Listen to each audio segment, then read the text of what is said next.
बिस्मिल्लाहिर्रहमानिर्रहीम। दो तीन अहम मामलात पे बात करेंगे। फवाद चौधरी साहब मेरे साथ मौजूद होंगे। फैज़ हमीद के ऊपर भी बात करेंगे, केपी के हुकूमत के अंदर इख्तलाफात पर भी बात करेंगे, और मियां मोहम्मद नवाज शरीफ एक्टिव कब होंगे सियासत में, जो हिसाब से ज़रूर पूछेंगे। साथ साथ प्रोग्राम के आखिरी हिस्से में बात करेंगे पाकिस्तान की मीशत के हवाले से। जो सब मेरे साथ मौजूद है, जो सब बहुत शुक्रिया आपके वक्त का। जो सब ये फरमाइएगा कि जनरल फैज़ हमीद, जाहिर है कि आपसे बेहतर कोई नहीं जानता, आप पार्टी में बड़े एक्टिव भी थे, अहम ओहदे के ऊपर भी थे, हुकूमती मामलात भी बड़े करीब से देखते थे, खान साहब को भी करीब से जानते थे। फैज़ हमीद साहब हुकूमती अमूर में मदाखलत किस हद तक किया करते थे सर? देखिए जी, बात यह है कि पाकिस्तान की सियासत के अंदर एस्टैब्लिशमेंट का एक रोल है, ISI का एक रोल रहा है, और DGISI या DGC जो है उनका भी एक रोल है, हमेशा से अब भी है, उस वक्त भी था।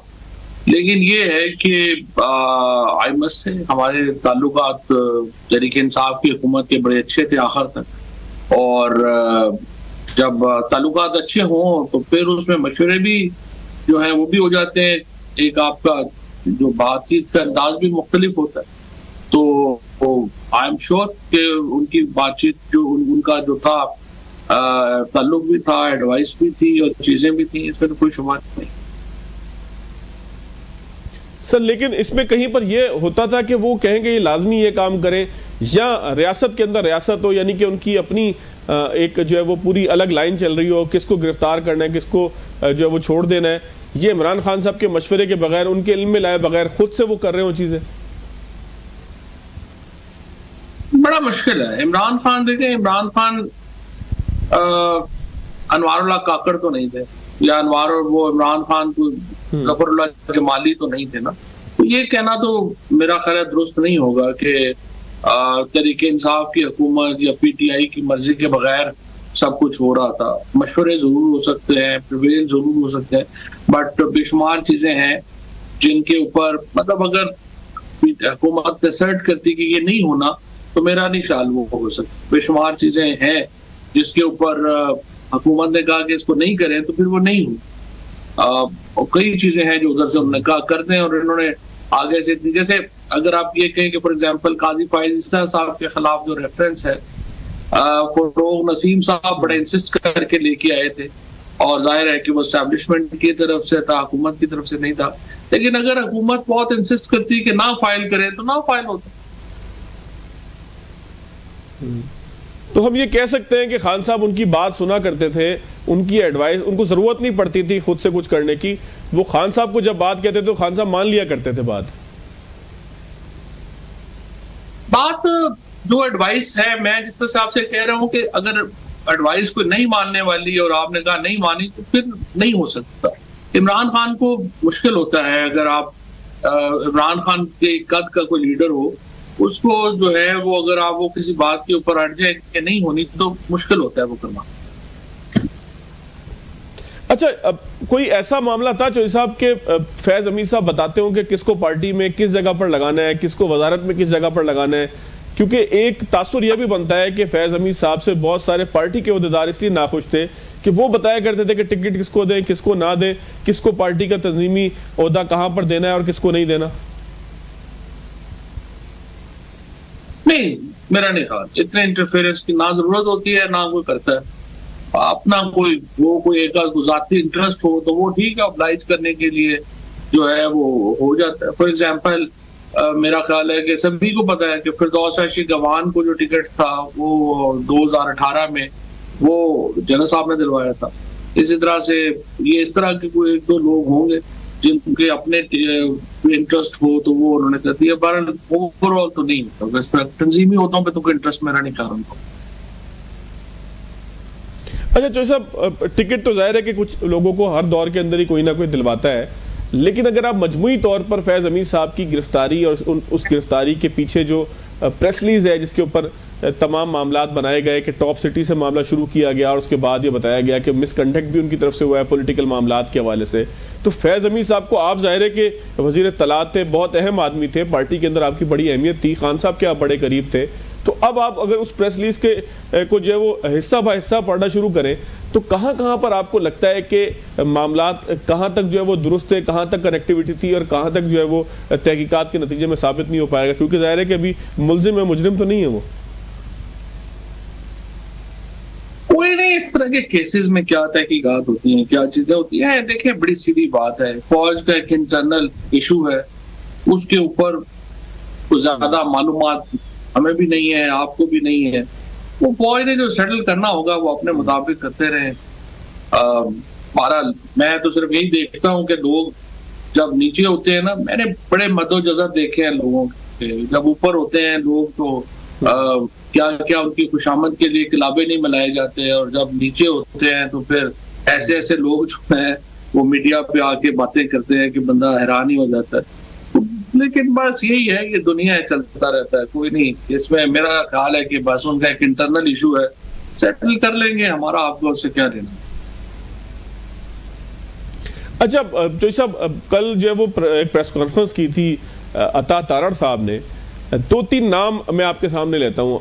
जनरल फैज हमीद के बाद जो ताने बाने हैं वो कहाँ तक जा सकते हैं, कौन कौन उस सारे केस के अंदर जो है वो हिस्सा बन सकता है कि जो फैज हमीद साहब के हवाले से जो भी तहकीकात हैं, मामला चल रहे हैं। जनरल बाजवा कहाँ तक मुतासिर हो सकते हैं, क्या उन तक बात जा सकती है, नहीं जा सकती? हामिद मीर साहब ये दावा करते हैं कि जनरल बाजवा साहब तक भी जा सकती है, और भी बहुत सारे ज़रा इस तरह की बात कर रहे हैं। फिर उसके बाद दूसरा किरदार है साकिब निसार साहब।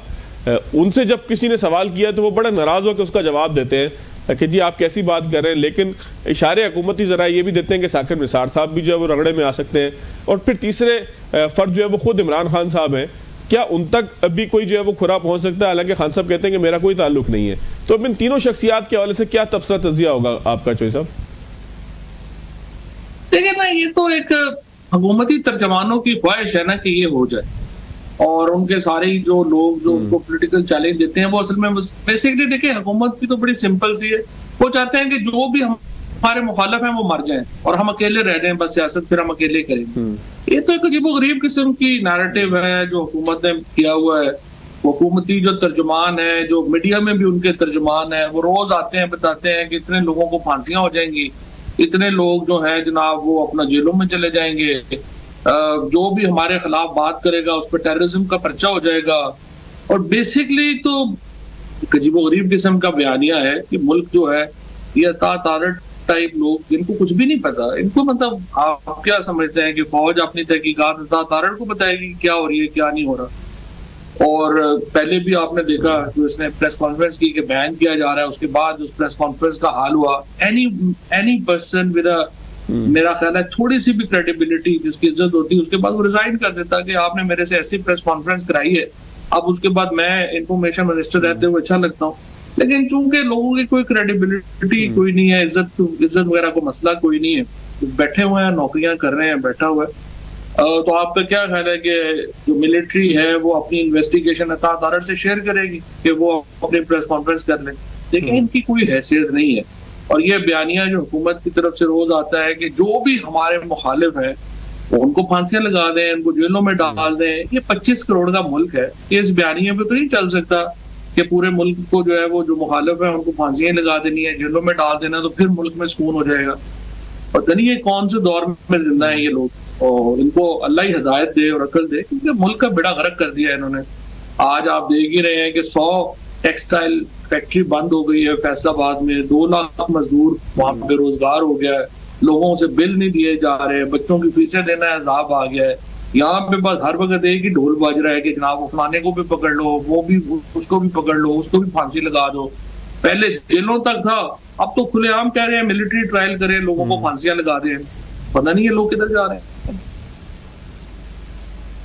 अच्छा चौधरी साहब, आप एक इसके ऊपर मैं इसको मुकम्मल करते हैं, फिर सियासी मामलात की तरफ चलते हैं। फैज हमीद साहब की गिरफ्तारी, फिर जो भी मामला हम देखते थे कि होता था, चाहे कमिश्नर पिंडी की प्रेस कॉन्फ्रेंस हो, चाहे जो भी मामलात हमने आज तक देखे कि जो सियासी चैलेंजेस आते थे इस हुकूमत को, तो हुकूमत कहीं ना कहीं निजी महफिलों में हमें ज़रूर कहती थी कि इसके पीछे फैज हमीद साहब हो सकते हैं।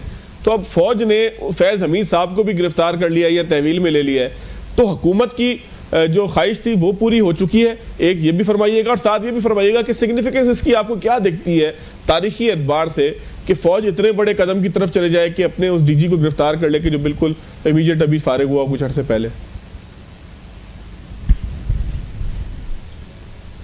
फौज के अपने महकमे के हिसाब से तो बहुत बड़ा डिपार्चर है, क्योंकि इससे पहले एक ट्रेडिशन आई वुड से कि यही रही है कि वो तो प्रोटेक्शन जो है वो अवेलेबल रही है जर्नैलों को, और अब ये प्रोटेक्शन अवेलेबल नहीं है, तो ये तो जाहिर एक बड़ा डिपार्चर है जो एक अभी तक चल रहा था मामला उससे।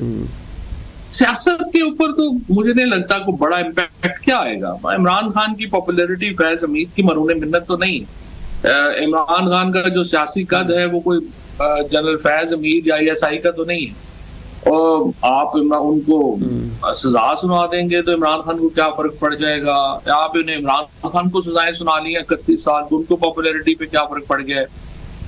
लोग तो इमरान खान को मजलूम समझते हैं, और जितना आप इस तरह के मुकदमे इस तरह की चीजें बनेंगी उनकी मजलूमियत में इजाफा होगा, इमरान खान की पॉपुलैरिटी में इजाफा होगा। और पाकिस्तान तो इमरान खान के साथ खड़ा है, पाकिस्तानियों के दिल तो इमरान खान के साथ धड़क रहे हैं, और कोई पॉलिटिकल नैरेटिव इसका जवाब अभी तक हुकूमत के पास नहीं आया। ना एस्टैब्लिशमेंट से कोई जवाब जो है इमरान खान के सियासी बयानी का ना उनके पास मौजूद है, ना हुकूमत के पास मौजूद है। और अगर आप समझते हैं कि सिर्फ सख्तियों से सियासत आगे बढ़ाई जा सकती है, बस फिर जाहिर है मैं आप क्या कर सकते हैं, हम तो कमजोर लोग हैं, आप कोशिश कर लें, दुनिया में तो ऐसा नहीं होता। ठीक हो गया चौधरी साहब, मैं एक ब्रेक लेता हूं, ब्रेक के बाद आते हैं तो थोड़ा ये गुफ्तगू भी कर लेते हैं कि मियां मोहम्मद नवाज शरीफ ने अपनी साहिबजादी के साथ बैठ के एक प्रेस कॉन्फ्रेंस की, बड़ी तनकीद उसके ऊपर भी हो रही है कि मियां साहब को ऐसा नहीं करना चाहिए था अगर वो अपने आप को पंजाब के बजाय कौमी लीडर समझते हैं। फिर दूसरा, सिंध से और KPK से भी आवाज़ें उठ रही हैं कि यहाँ के लोगों का क्या कसूर है, यहाँ के लोग इतने बड़े सूबे के जैसे वसाइल अगर नहीं रखते पंजाब जैसे, तो फिर आखिर वो बिजली का बिल ज़्यादा क्यों दें। चौधरी साहब से तफसील लेंगे ब्रेक के बाद। ब्रेक के बाद खुशामदीद, फवाद चौधरी साहब मेरे साथ मौजूद हैं। चौधरी साहब, बहुत सी 2-3 बातें आपसे मैंने करनी है, तहरीक इंसाफ में इख्तलाफात के ऊपर ज़रूर बात करेंगे, लेकिन मियाँ साहब की प्रेस कॉन्फ्रेंस आपने देखी, बड़े अरसे बाद उन्होंने दीदार करवाया, अभी तक तनकीद ख़त्म नहीं हुई, हालांकि 2-3 दिन हो गए हैं, क्योंकि पंजाब के बाद जो है वो सिंध भी अब मुतालबा करना शुरू हो गया है। कल सिंध वाले कह रहे थे कि हुकूमत नुमाइशी काम कर रही है, वफाक को ये करना चाहिए वो करना चाहिए। तो एक ऐसी सूरत हाल में कि जब मियाँ साहब के भाई ही वज़ीर-ए-आज़म हो और बेटी उनकी जो है वो वज़ीर आला हो, तो क्या उनको ये ज़ेब देता था, बेहतर था उनके लिए पॉलिटिकली कि वो बैठ के उसके साथ प्रेस कॉन्फ्रेंस करते अपनी बेटी के साथ? देखिए, तनकीद जो है वो ये तो बिल्कुल सही है। नवाज शरीफ को एक्चुअली लोग ओवर एस्टिमेट करते हैं ना, लोग समझते हैं वो नेशनल लीडर है, हालांकि उन्होंने आज तक कभी ऐसा कोई हादसा नहीं होने दिया जिसमें पता चले कि वो एक नेशनल लीडर है। वो तो वही लाहौर की सियासत से बाहर नहीं आते। तो नवाज शरीफ के साथ बैठ के ये अनाउंस करना, जाहिर है कि एक सूबे का मामला था, तो उसमें पहले ये लग रहा है, ये भी तो खबरें आ रही हैं कि असल में तो शहबाज शरीफ अनाउंस करना चाह रहे थे एक रिलीफ पैकेज, और मरियम ने उनसे पहले कर दिया है, और ताकि वो नंबर जो है वो नवाज शरीफ और मरियम के बन जाए और शहबाज शरीफ के ना बने। तो एक तो ये भी गुफ्तगू जो है वो हो रही है।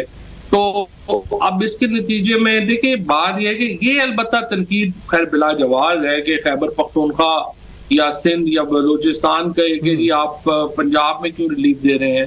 तो ये तो एक सूबाई बजट है, तो बाकी सूबे अपने सूबों से बजट से अपने से रिलीफ देने, तो ये तनकीद तो दुरुस्त नहीं है। लेकिन जो प्रेजेंटेशन जिस तरीके से की गई और जिस तरह से नवाज शरीफ ने खुद आके कही, उससे जाहिर है कि उनका कद जो है वो छोटा हुआ है, और यूं लगा है कि वो एक सूबाई सतह के लीडर है, ना कि वो एक कौमी सतह के लीडर नहीं है। लेकिन अभी तक नवाज शरीफ ने और कौन सा कोई ऐसा इकदाम किया है जिससे आप उनके ऊपर ये इल्जाम लगा सके कि वो कौमी लीडर है? अब तक तो नवाज शरीफ ने हर मौके के ऊपर साबित किया है कि वो एक अपॉर्चुनिस्ट है, और जहां पर भी उनको इक़्तिदार मिला है उन्होंने सारे प्रिंसिपल्स को, सारे असूलों को बलाए ताक रख के इक़्तिदार के लिए सौदाबाजी की है। उन्होंने अपनी बेटी को वज़ीर आला बनाने के लिए, और उनकी बेटी ने वज़ीर आला बनने के लिए, उनके भाई ने वज़ीर आज़म बनने के लिए, उनके समधी ने डिप्टी प्राइम मिनिस्टर बनने के लिए, जिस तरीके से जमहूरियत को, जिस तरीके से पाकिस्तान के मफादात को, जिस तरीके से सियासत को कुर्बान किया है, जिस तरीके से उन्होंने पाकिस्तान के अंदर तमाम असूलों को ज़िबा करके ये इक़्तिदार लिया है, वो तो आपके सामने है। तो उसी मुनाफिकत की पॉलिसी को सामने रखते हुए, उसी सतही सियासत को सामने रखते हुए नवाज शरीफ का एक सूबाई मामले के ऊपर अपनी बेटी के साथ बैठना कोई अचंभे की बात तो नहीं।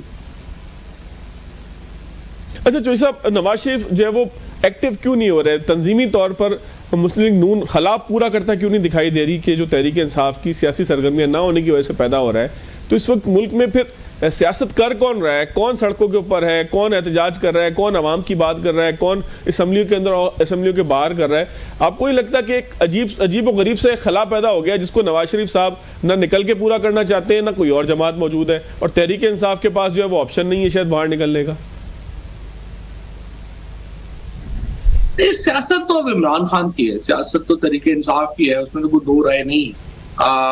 लेकिन ये बात सही है कि नवाज शरीफ की पॉलिटिक्स क्या है इस वक्त। नवाज शरीफ की पॉलिटिक्स तो कोई नहीं है। जिस तरीके से मरियम नवाज ने और शहबाज शरीफ ने नवाज शरीफ का जो बयानिया था, वोट को इज्जत दो, जिस तरीके से उसको जिबा कर दिया, जिस तरीके से उसको खत्म कर दिया, उसके बाद नवाज शरीफ फैमिली की तो कोई सियासत नहीं।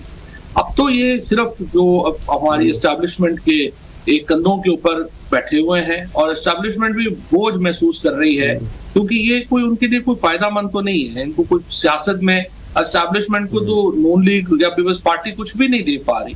अब देखना यह है कि इनका ये बोझ वो कितनी देर संभालते हैं, क्योंकि नवाज शरीफ की तो अब सिर्फ एक ही पॉलिटिक्स है कि एस्टैब्लिशमेंट आगे बढ़े और इमरान खान को सियासी तौर के ऊपर खत्म कर दे, उसके बाद फिर मैं देख लूंगा। उनका ख्याल है कि इमरान खान ही अकेली चैलेंज है, उनके लिए अकेला चैलेंज है सियासत में, वो खत्म हो जाए तो फिर मेरी सियासत रिवाइव हो जाएगी। हालांकि हकीकत ये है कि नवाज शरीफ की सियासत जो है वो खत्म हो चुकी है, और उनकी पार्टी के अंदर अब एक बगावत बिल्कुल होने को है। वो सिर्फ इंतजार ये हो रहा है कि कब एस्टैब्लिशमेंट का जो एक इंतहाई मजबूत सहारा उनको मुयस्सर है, वो कब जो है वो कमजोर होता है या वो हटता है, तो नून लीग के अंदर तो तब्दीली अब आ जाएगी। क्योंकि नवाज शरीफ के साथ तो नून लीग पे चलना बड़ा मुश्किल, किसी भी पार्टी का शरीफ फैमिली को लेके आगे चलना मुश्किल है। तो नून लीग की जो लीडरशिप है उन्होंने अपनी जान छुड़वानी है अब, अगर उन्होंने आगे सियासत करनी है। तो देखिए ना, ये सहारा कितनी देर होगा, 2 साल हो गए हैं, साल और रह जाएगा, 1.5 साल और रह जाएगा, इससे ज्यादा तो नहीं होता। सियासत में सियासत जो है वो तो एक परमानेंट चीज है। सियासतदान और सहाफी तो हमेशा रहते हैं, बाकी लोग तो आते जाते रहते हैं ना जी। तो अब ये साल 1.5 साल और अगर मैक्सिमम निकाल लेंगे, और कैसे ज्यादा क्या होगा, बट उसके पोस्ट एस्टैब्लिशमेंट सहारा पॉलिटिक्स तो नून लीग की अब नहीं है, और उस जाहिर उसमें तब्दीलियां आएंगी। तो ये सब केपीके के अंदर क्या हो रहा है? क्या तहरीक इंसाफ से हुकूमत समझ नहीं रही? जिसने शिकायत की थी खान साहब को जाके कि खान साहब करप्शन हो रही है, यहाँ पर जो मुतवाज़ी हुकूमत कायम है, उसी को खान साहब ने फारिग करवा दिया है। क्या हो क्या रहा है सर केपी की हुकूमत के अंदर? देखिए जी, जाहिर है ग्रुपिंग होती है, पुराने झगड़े हैं, ये सारा झगड़े को नए नहीं है, ये पुराने झगड़े हैं। महमूद खान के साथ भी यही झगड़े चल रहे थे, परवेज खट्टक साहब के साथ भी यही चल रहे थे। ये झगड़े हैं, हर जगह हर पार्टी में होते रहते हैं, और बज़ाहिर कोई इसका फर्क तो पड़ता नहीं है। लोगों ने तो इमरान खान के वोट दिया है, इमरान खान को ही वोट आगे भी देना है। सो ये जो ग्रुप्स हैं सारे अपने हलकों में अपने एसपी, डीसी, पटवारी, ये वो लगाने के सारे जो मामलात होते हैं, जो संभालना होते हैं अपने एमएनए एमपीएस को, ये एक एडमिनिस्ट्रेटिव झगड़े हैं। इट्स नॉट रियली कोई इनमें मीट नहीं है, बट ये एक इंतजामी नौयत के झगड़े हैं जो कि संभल जाने चाहिए। अच्छा, तो सब रऊफ हसन साहब के हवाले से अब आ रहा है कि उन्होंने कोई हिंदुस्तानी जर्नलिस्ट से भी राब्ते में थे, राब्ते के अंदर उन्होंने उनको जो है वो शिकायत भी लगाई हैं कि यहाँ कोई ब्लड शेड होने वाला है, कोई हालात बहुत ख़राब होने वाले हैं। फिर एक इंटरसेप्ट के जर्नलिस्ट के हवाले से भी एक ऑडियो चैट या वीडियो चैट लीक हुई है, आप कह लें वीडियो चैट या स्क्रीनशॉट कह लें। तो रऊफ हसन साहब का जो डोमेन था, क्या वो उससे बाहर जाके खेल रहे थे? आप तो इत्तलात और इत्तलात के मामलात को बहुत बेहतर तरीके से जानते हैं, तो क्या डोमेन क्या बनता है किसी पार्टी के सेक्रेटरी इत्तलात का, खास तौर पे हिंदुस्तान के जर्नलिस्टों से राब्ते के हवाले से कितना उन्हें सेंसिटिव होना चाहिए वहाँ खबर देने में? फिर साइफर के हवाले से जो पूरा साइफर छपा है इंटरसेप्ट के अंदर, उसके हवाले से उनको कितना मोहतात होना चाहिए था? कहाँ उनसे गलती हुई, कहाँ पर वो दुरुस्त है? देखिए जी, कोई नहीं, हर राई को पहाड़ बनाना हो तो आप वो किसी की भी चीज को बना लें, बट फैक्ट इज कि करण थापर जो है वो पाकिस्तान में जो भी लोग थोड़े बहुत भी साउथ एशियन पॉलिटिक्स को समझते हैं या साउथ एशियन जर्नलिज्म को समझते हैं, करण थापर से ज्यादा रिस्पेक्टेड जर्नलिस्ट कौन होगा इस रीजन में? मतलब हिंदुस्तान में जो हिंदू एक्सट्रीमिस्ट के खिलाफ जिस तरीके से करण थापर का जो स्टैंड रहा है, जिस तरीके से उन्होंने वहां पे, वो इसलिए मलून होते हैं करण थापर के जी, वो पाकिस्तान का दोस्त है, और अब हमें यहाँ पता चल रहा है जी वो आपने उसके साथ राब्ता करके बड़ा जुल्म कर लिया। तो बेसिकली तो मैं समझता हूँ कि बड़ा अनफॉर्चुनेट है, छोटे छोटे हम अपने मुफादात के लिए बड़े पिक्चर को देखते ही नहीं है। उनको लोग जो है मतलब यहाँ पे जो भी लोग पाकिस्तान में जो थोड़ा रीजन के ऊपर काम करते हैं या जो समझते हैं, उनमें से किसका इंडियन जो जर्नलिस्ट है उनसे ताल्लुक या दोस्तियां नहीं होंगी। जर्नलिस्ट यहाँ पे आते थे, सबसे ज्यादा करण थापर ने तो परवेज मुशर्रफ साहब के इंटरव्यू किए हैं, he was friend of Pervez Musharraf. उसके साथ साथ जो बाकी है ये इंटरसेप्ट का या कोई अगर कोई आपसे क्वेरी करेगा तो आप उसको जवाब देंगे, क्या उसमें बात है। हाँ ये बात सही है, ये जो कि ब्लड शेड होने वाला है ये वो, पर ये तो जर्नल बातें वो कर रहे हैं ना। रऊफ हसन देखें, मेरा को रऊफ हसन साहब के ज़ाहिर है कि मेरे ओपिनियन उनके बारे में कोई बड़ा हाई तो नहीं है, लेकिन जो भी है रऊफ हसन एक एंटी पाकिस्तान या रॉ का एजेंट तो नहीं है ना, पाकिस्तानी है, बड़ा आई वुड से नेशनलिस्ट है, और उनका पाकिस्तान के ऊपर या इसके ऊपर ये तो अनफॉर्चुनेट है कि हर छोटे मोटी बात के लिए हम हसन को रॉ का एजेंट डिक्लेयर करते हैं। ये रवाज है पाकिस्तान में, एक अनफॉर्चुनेट रवाज है, क्योंकि छोटे लोग इस तरह के नैरेटिव्स बनाने में इन्वॉल्व हैं। अच्छा फचोई साहब, एक आखिरी तबसरा कर दीजिएगा, देख क्या रहे आने वाले वक्तों में? हुकूमत कुछ अरसे पहले, हफ्ता पहले बड़ा परेशान थी कि अपने बोझ तले दबरी थी, बिजली की कीमतों का एक उनके ऊपर बड़ा प्रेशर था। अब सूरत हाल ये है कि फैज़ अमीन साहब के बाद उनको भी जो वो हुकूमत को भी मौका मिल गया है गुफ्तगू करने का, बातचीत करने का। आने वाले दिनों में क्या देख रहे हैं, कितनी मुश्किलात हुकूमत के लिए आ रही है, कितनी सहूलियात इमरान खान साहब को मिल सकती हैं, या कितने मुश्किल के अंदर वो मजीद जाएंगे कि जब ये कह के लोगों को गिरफ्तार किया जा रहा हो कि वो जेल में उनको सहूलत देते थे? वो भी अब अजीबोगरीब आप देखें, अब जिन लोगों को कह रहे हैं कि क्या नेटवर्क क्या चला रहे थे, जेल का सिपाही जो है उस बेचारे का क्या लेवल होता है, उसने क्या नेटवर्क चलाना है। बहरहाल ये भी एक कहानियां अजीबोगरीब बन जाती हैं। असल में बात यह है जी कि सिंपल बात है, कोई हुकूमत के पास बयानिया नहीं है, कोई हुकूमत के पास गवर्नेंस का मॉडल नहीं है। आप आतिफ मियां की अगर आप थ्रेड देखें जो उन्होंने कल लिखी है पाकिस्तान की मईशत के ऊपर, और उन्होंने बताया कि 2 साल में पाकिस्तानियों को लग रहा है कि कोई ऑप्शन ही नहीं इसके अलावा कि वो मुल्क छोड़ दें। अब आप इस तरह के हालात में 25 करोड़ का मुल्क, जिस तरह मैं पहले भी आपसे बात कर रहा था, सुबह उठे तो बोलते हैं जी दोपहर को पता नहीं क्या किसी को फांसी हो जानी है, ये अरेस्ट हो जाएगा, शाम को ये बना देंगे जी वो अपना बंदे अरेस्ट हो जाएंगे, और वो एक चल रहा है, तमाशा चल रहा है। एक हर वक्त अगर आप इस तरह का एक तमाशा लगा के रखेंगे मुल्क में और किसी को सांस ही नहीं आने की जो है वो आपका माहौल होगा, तो मुझे आप बताएं ना, मुल्क ने खास तरक्की करनी है, मुल्क ने खास जो उसको डायरेक्शन मिलनी है। यहाँ तो इस वक्त हर बंदा जो है, हर इन्वेस्टर मुल्क से भाग रहा है, जिसका जहां दाल लग रहा है वो चाहता है किसी तरीके से बाहर चला जाए, और हुकूमत जो है वो बस, मुझे तो समझ नहीं आती आप ओहदे देते क्यों है। मतलब नवाज शरीफ हो, शहबाज शरीफ हो, ये तो देखे ना, हम लोग तो कोई स्कूलों में थे, कॉलेजों में थे, जब इनको जो है स्कूल्स में ही थे लिटरली, जब ये चीफ मिनिस्टर और ये बने हैं। इतने दफा आप बन गए हैं तो क्या आप क्यों बनते हैं? आई मीन आप जब पॉलिटिक्स में आते हैं तो आपका कोई विजन होता है, कोई लोगों की जिंदगी तब्दील करने का कोई आप कोशिश करते हैं, मौका होता है। तो सिर्फ एक हुकूमत में रहना ही तो मकसद नहीं होता। तो मुझे तो समझ नहीं आती है कि आपका नाम लिखा है। बहुत शुक्रिया जोई साहब आपके वक्त का। नाज़रीन यहाँ पे एक ब्रेक लेते हैं, ब्रेक के बाद आगे। ब्रेक के बाद खुशामदीद, डॉक्टर शाहिद हसन सिद्दीकी मेरे साथ मौजूद हैं, बात करेंगे कुछ मईशत के हवाले से। डॉक्टर साहब, पंजाब ने बिजली सस्ती कर दी है, बाकी सूबे नाराज हो रहे हैं, कह रहे हैं हमारे पास इतने पैसे ही नहीं है बिजली सस्ती कर सके।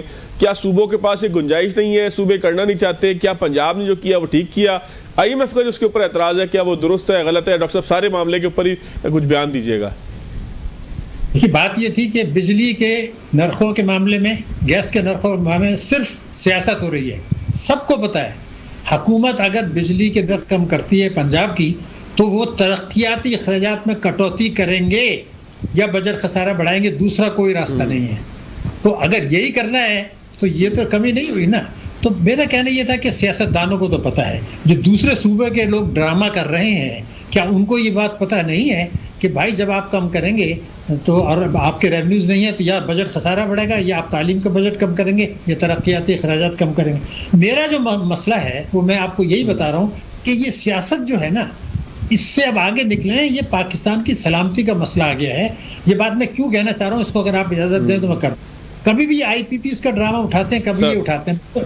जी जी फरमाइए। हेलो सर आप मुकम्मल कीजिए। जी सर मैं सुन रहा हूँ सर, मुकम्मल कीजिए बात। जी मैं ये अर्ज करना चाह रहा था कि देखिए जनाब, सीधी बात है, आपने बिजली के नर्ख बेतहाशा बढ़ाए मुतअद्दिद उसमें, और सर्कुलर डेट भी बढ़ा। ये चीख के बता रहा है कि इस जो हमारी जो इस वक्त पॉलिसियाँ हैं या माजी में थी, उसमें कभी भी आप न बिजली की नर्ख बढ़ाते जाएं, लेकिन फिर भी सर्कुलर डेट बढ़ेगा। हल क्या है सबको पता है, हुकूमत को भी पता है, अपोजिशन को भी पता है, माहिरीन को भी पता है। जब शहबाज शरीफ साहब वज़ीर-ए-आज़म पाकिस्तान ये कहते हैं कि FBR ने एक साल में अपनी इस्तेदाद से ज़्यादा 15,000 अरब रुपया इस्तेदाद से कम वसूल किया, उसमें उन्होंने सूबों के दूसरे शामिल नहीं किए, वो बनते हैं 22,000 अरब रुपया। हल जो था, अगर किसी को कोई हंगामाराई करनी है, मुतालबा करना है, तो वो यही कहें कि भाई जो आइन कहता है, जो आपका मंशूर कहता है, जो वज़ीर-ए-आज़म कहते हैं, आप 22,000 की अगर कमी है, उसका अगर आप 1/3 भी वसूल करने की कोशिश करें एक साल में, तो उससे कहीं ज़्यादा फ़ायदा होगा बिजली के नरखों में, गैस के नरखों में, महंगाई में, आवाम को रिलीफ में। लेकिन उससे ताकतवर तबकों के मुफादात मुतासर होते हैं। मेरा जो अलमिया है, जो मैं बताना चाहता हूँ, वो ये है कि तीनों पार्टियां इस मामले में खामोश हैं, समझ में आता है। स्टेट बैंक खामोश है, वो समझ में आता है। नैब खामोश है, FBR है, ये सब साथे हैं। वो जमातें, दीनी मजहबी जमातें, उल्मा, जो हमारे माहिरीन, सिविल सोसाइटी, वो ये बात क्यों नहीं करते कि भाई देखो मियाँ, मैं आपको 4 बातें बताता हूँ, सारा आपको जवाब मिल जाएगा। 22,000 या 15,000 अरब रुपए जब वो खुद कहते हैं, तो आप उसका एक हिस्सा वसूल कर लें, उससे फ़ायदा होगा आवाम को भी, बिजली के नरखों में भी। लेकिन ताकतवर तबकों के मुफादात मुतासर होंगे। कोई आदमी अशराफिया को नाराज़ नहीं करना चाहता, कोई उनसे डोनेशन लेता है, कोई कुछ करता है, कोई उनसे ज़कात लेता है। नंबर 1 तो मसला ये। दूसरी बात आपको बता दूं कि देखिए, मेरे मुल्क की बचतें जो है ना, बिल्कुल वाज़ेह तौर पर बता रहा हूँ, वो तकरीबन 10,000 अरब रुपया एक साल में कम होती हैं, जो हम माजी में लिया करते थे। क्यों? क्योंकि हुकूमतों ने पॉलिसियां बनाई हैं। आज मैं आपको बताऊं, एक मिडिल ईस्ट क्लास का आदमी अगर वो 200 गज का मकान बेच दे अपना, और उसको 4 करोड़ रुपए मिल जाए, तो उसकी नींदें हराम हो जाएंगी कि मैं उस पैसे का क्या करूं। इसलिए कि अगर वो बैंक में वो 4 करोड़ रखेगा, उस पर 40% टैक्स है, अभी बढ़ा दिया आपने। मैं आपको बताऊं, जब हम बैंकिंग करते थे, हम खुशामद करते थे, एडवर्टाइजमेंट दिया करते थे कि 5 रुपए से अकाउंट खोलें, 5 रुपए से हम लोगों को बचतों की तरफ जाते थे। अब हुकूमत और बैंक उनको धक्का दे रहे हैं। बैंक को जो है वो निजी शोबे में चले गए हैं, उनको नहीं चाहिए, वो तो हुकूमत को कर्जा दे रहे हैं। मैं ये पूछना चाहता हूँ कि जब 4 करोड़ रुपए किसी के पास आ गए, हुकूमत उसको मजबूर कर रही है, FBR मजबूर कर रहा है कि इस पैसे को डॉलर बना के मुल्क से बाहर भेज दो। अरे भाई, उसको बैंक में जमा करने दो, उसको मुनाफा दो, लेकिन नहीं कर रहे हैं। ये मुल्क की बचतों को आप डिस्करेज कर रहे हैं, जो किसी जमाने में 17% होती थी, आज 7% पे आ गई। 10,000 अरब रुपए साल, वो आपको झटका लग रहा है, जिससे आप कर्जे ले रहे हैं। फिर आप आ जाइए, लूटी हुई दौलत का बड़ा हंगामा, चीखते हैं लूटी हुई दौलत बाहर चले गई, पनामा, ये वो। मैं 10,000 दफा कह चुका हूँ कि भाई उसको छोड़ो, वो नहीं आएगा। अगर आपको कुछ पैसे वसूल करने हैं तो मुल्की पनामा, जो मुल्क में कानून मौजूद है, जिसकी तफसीलात हुकूमत के पास हैं, सूबाई हुकूमतों के पास हैं। कोई सिविल सोसाइटी, कोई दीनी मजहबी जमात, माहिरीन, कोई ये मुतालबा करना नहीं चाहता, क्योंकि उससे अशराफिया के मुफादात होंगे। यकीनन पैसा मिल जाएगा, 1,000 अरब रुपये मिल जाएगा। लेकिन जब आप कहते हैं दौलत लूट के बाहर गई, सबको पता है ढेला नहीं मिलेगा, तो उसके लिए हंगामा आराई करते हैं। इसके लिए नहीं करते कि मुल्की पनामा जो है, चोरी का पैसा है, उस पर मुल्की कानून के तहत टैक्स ले लें, जिसकी तफसीलात हुकूमत के पास है। 1,000 अरब रुपया। कोई एक पार्टी बता दीजिए गठजोड़ जो इस बात का मुतालबा कर रही हो, या कोई माहिर बता दीजिए, या सिविल सोसाइटी बता दीजिए, या दानिशवर बता दीजिए, या अदलिया बता दीजिए। अब आप तीसरे पर आ जाइए। तीसरा जो होता है तरक्की। जी फरमाएं। अच्छा डॉक्टर साहब एक चीज इसमें और भी शामिल कर लीजिएगा कि FBR जो है वो अहदाफ अपने मुकम्मल नहीं कर सका, तो मिनी बजट की तरफ हम लोग जाएंगे। क्या मामला होगा कि जब ताजिर हड़ताल की धमकी भी दे गए कि हम 28 तारीख को हड़ताल कर देंगे टैक्स के हवाले से, सर इसको भी शामिल कर लीजिएगा गुफ्तगू में। सर जी जरूर आपने, लेकिन तीसरी बात में तो तरक्की के लिए 3 चीजें जरूरी होती है। 2 मैंने आपको बता दी, तीसरी होती है मुल्क की सरमायाकारी। मैं आपको यकीन दिला रहा हूँ, जो मुल्क की सरमायाकारी पहले आया करती थी, उसके मुकाबले में इस साल अब आजकल 12,000 अरब रुपए कम आ रही है। क्यों आ रही है ये भी आपको मैं बता दूं। देखिए, बैंकों ने कर्जे दिए हैं 12,000 अरब रुपया, और हुकूमत को निजी शोबे को मिला के और हुकूमत को दे दिए 27,000 अरब रुपया। आप किसी ताजिर ने, किसी सनतकार ने, किसी सिविल सोसाइटी ने, किसी एक्सपोर्टर ने, किसी दीनी जमात ने, किसी माहिरीन ने शोर किया। बेतहाशा दौलत बैंक्स कमा रहे हैं, ताकतवर तबके कमा रहे हैं। जब वो कर्जे ही नहीं ले रहे तो वो सरमाकारी कहाँ करेंगे? तो ये तो अब कोई इसमें बात करने के लिए तैयार नहीं है। फिर आप चौथे पर आ जाइए। मैं एक बात आपको बिल्कुल बता दूं कि आला अदलिया ने 184(3) के तहत कई नोटिस लिए, दर्जनों। उनमें से बेशतर से फायदा कौमी दौलत लूटने वालों को हुआ। अगर आज पाकिस्तान के खातिर आला अदलिया हमारी ये कहती है कि भाई 25A जो आइन है, कभी रिजर्व सीट्स की बात करते हैं, कभी कुछ करते हैं। मैं एक बात कर लें, मैं जो दरख्वास्त कर रहा हूँ, अदब से कर रहा हूँ। 25A में ये है कि 5 साल से 16 साल के हर बच्चे को लाजमी मुफ्त तालीम देनी है, लिखा हुआ है। और ये तादाद बढ़ रही है। जो बजट में रखा जाता है उससे तो 2080 तक भी नहीं जाएगा। तो रिजर्व सीट्स के मामले को थोड़ी देर के लिए हटाएं। आप ये कहें, बुलाएं सबको कि भाई ये 26 मिलियन बच्चे हैं, आप 5 साल में इनको कानून पे अमल दरामद कर दें। हम 1 साल में नहीं कर रहे। तो ये जो पहला साल है इसमें आप 5 मिलियन बच्चों को स्कूल में दाखिल करें नए। उसके लिए 25A में हम अमल दरामद करना है 5 साल के लिए। आप ऐसा करें कि इसके लिए कितने स्कूल चाहिए होंगे, कितने डबल शिफ्ट होगी, कितने टीचर चाहिए होंगे, कितने अखराजात होंगे, वो तो आप तालीम में रख दें मेहरबानी करके। कानून कह रहे हैं, आपने भी बहुत अय्याशी। सेहत की मद में सब तीनों पार्टियां कह चुकी हैं 2.5% से 4%। अब वो 2.5% लगवा दें तो क्या ये भी आप बजट में रख दें। ये तकरीबन 6% कम कर ले रहे हैं इन दोनों में मिला के। आप 6 तो आप अंदाजा लगा लीजिए। फिर उसके बाद क्या है जी, दिफा के लिए रकम रख दीजिए, रखना पड़ेगा। सूद के लिए रकम रख दीजिए, वो रखना पड़ेगा। बाकी अखराजात जो मिनिमम है वो रख दीजिए। और बजट से सारा 4.5% रख के बाकी के लिए आप टैक्सों का हदफ रख लीजिए। जो पाकिस्तान की इस्तेदाद के मुताबिक होगा उसमें GST कम होगा। और लेकिन वो 80,000 अरब रुपए का टैक्स की चोरी है, जो प्रॉपर्टी वाले नहीं दे रहे, स्टॉक एक्सचेंज वाले नहीं दे रहे, दूसरे नहीं दे रहे, उनसे टैक्स वसूल करके मईशत को बचाएं, आवाम को बचाएं, मुल्क को बचाएं। डॉक्टर साहब टाइम मेरे पास जो है वो बिल्कुल खत्म हो चुका है। डॉक्टर साहब आपका बहुत शुक्रिया। नाज़रीन आज के प्रोग्राम से इतना ही, इजाजत दीजिएगा। अल्लाह हाफिज।